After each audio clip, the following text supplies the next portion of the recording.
Hey guys, Prince of Macedon here, and I'm gonna do a what if battle, and I'm joined by my what if co-commentator, Ace Blazer 25. Hey guys, Blaze aka Ace Blazer here, and we've got ourselves a really huge, another huge heavyweight battle for this month of Caesar, and looks like it's gonna be Alexander the Great, am I right? That's right, Ace. Alexander the Great makes his another cameo in this what if series, and this time he joins us in the month of Caesar, coming up into the Ides in March. But instead of Hannibal going at Caesar, we're gonna have Alexander the Great going at it, another heavyweight of history. Mm-hmm. Really pulling him out today, aren't you? Yeah, I'll just pull him out of somewhere. I'm not sure where. So what's this army based on? Alexander's army, this is based on his army at the Battle of Gaugamela, aka the Battle of Arbela, where he had tons and tons of infantry. Not all of them were Macedonian, though. And, Caesar's army... How big would you say that core of infantry was? The core of the Macedonian army at Gaugamela would have been pretty small, actually. Probably about 12,000-ish, 13,000-ish. The rest of the heavy infantry were made up of the Greek allies and the mercenaries, and then of course they had a lot of light infantry supporting them. But the yeah, the Macedonian corps were actually pretty small in Alexander's army in this battle. I noticed that your Greek allies on the left here are all militia hoplites here. Yeah, yeah, I had to represent the Greeks as hoplites, and this is the best way I can do it. Alright, and Caesar's army is the same as last time, correct? Yeah, this is Caesar's army at the Battle of Munda. So, yeah, they would have been almost roughly equal in size, which is kind of strange. Kind of cool though, cool for the what if anyways. Oh yeah. Yeah. Something different though between my deployment from Alexander's is that one, I concentrated all my cavalry on one wing, and also, instead of having a reserve line of the Greek mercenaries and allies, I put all my guys into one long line, so even my Greek allies are fighting side by side the Macedonians here. I noticed that he's moving his cavalry to match your wing here. Indeed he is. He sees all my cavalry on this side, and he thinks he has a chance. Yeah, what he doesn't notice is that my companions are very, very deadly. He could rout my Greek cav and my lancers if I let them get into one-on-one situation. He's forgetting some Caesar's tactics here. Yes. Trying to keep his cavalry close to his infantry. Yeah, Caesar, because he knew of his Germanic and Gallic weaknesses in cavalry, is that he intermixed his cavalry with infantry, which is something my opponent is not doing. And I'm going to do what Alexander the Great does. He goes right for the cavalry charge. And look what I'm doing with my cav, my light cav. I'm sending them to circle around, while my heavy cav goes toe-to-toe with his singular Roman cav here. Alright. Head-on charge. Alexander charge. Leading from the front.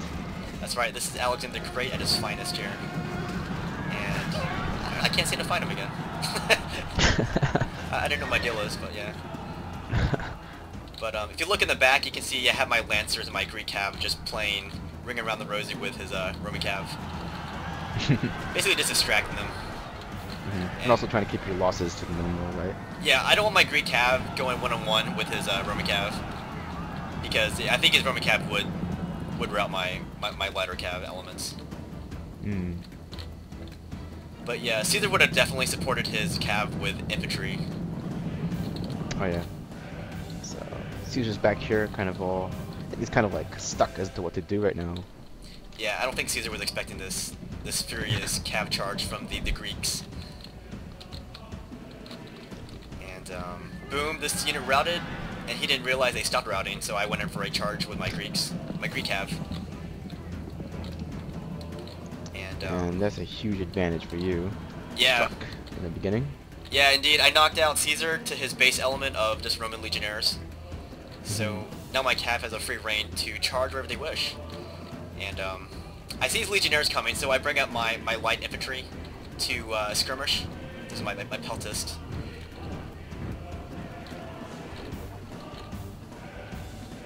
And so no failings charge, huh? You're content to let your skirmishers take the brunt of the Pila fire? Indeed, yeah. This is Alexander's first time meeting these Romans in battle, so he's kind of cautious. Because yeah, he sees these Romans marching in good order, and just like what Pyrrhus thought, he's like, "Whoa, these guys are not barbarians," as I've been previously told. These guys are Romans. These guys are tough. I think you're moving to attack Caesar now. Yes, this is what Alexander the Great does. He finds the enemy general and he targets him with his own self. He wants to be like Achilles, his hero. Go for that glorious charge. And yeah, I am targeting his general. I want to knock him out. Knock out his morale structure. Here's Caesar right here. Indeed. Yeah.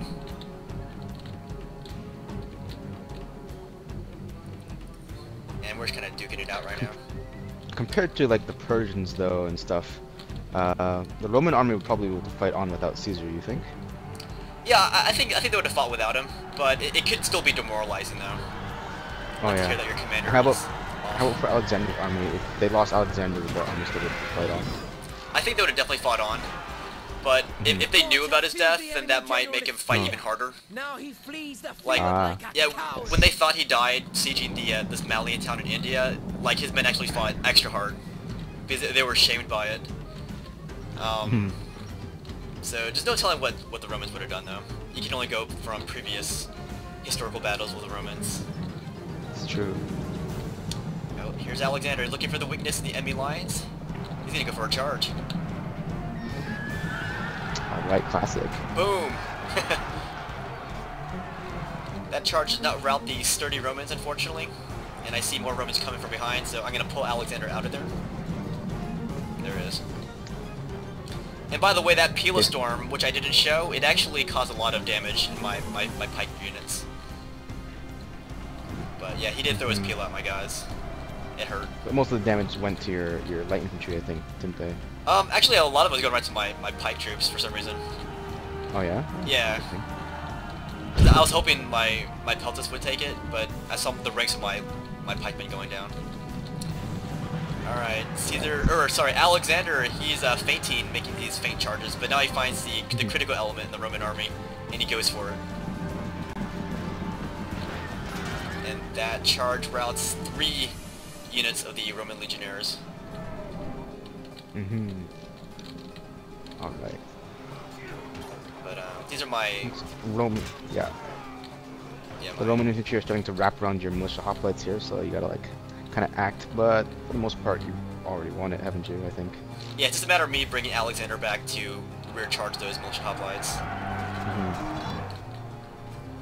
And I also have a corps of Macedonians right here, my phalanx pikemen. These guys are pretty tough.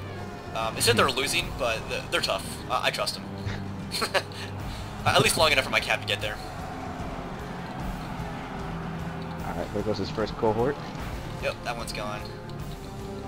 So, I think my guys can get there in time to save my Greek allies. Who probably should not have been in the front lines, but I did it anyways. They had to learn somehow. These guys are out of pike formation. They're getting in there for the one-on-one battle. Yes. They too Cutting want to be down like those Achilles. Romans. Yeah. The enemy are utterly beaten. And Alright. This is a crushing victory worthy of a Romans great lay on the field general. dead. lots of Romans dead, but also lots of Macedonians dead. That's a pretty good percentage of my guys dead.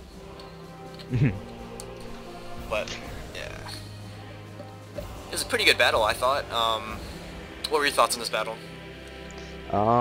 Pretty textbook, just textbook Alexander from you. So yeah, I think once you took out that cavalry force, he was basically doomed to failure. Yeah, he was up to his infantry to save the day. Like, I think Caesar would have definitely had very tough infantry, but he also needed his cavalry to keep my cavalry off his back. But once that failed, his army became even more one-dimensional than it should have been. Indeed, yeah. Tongue-tied.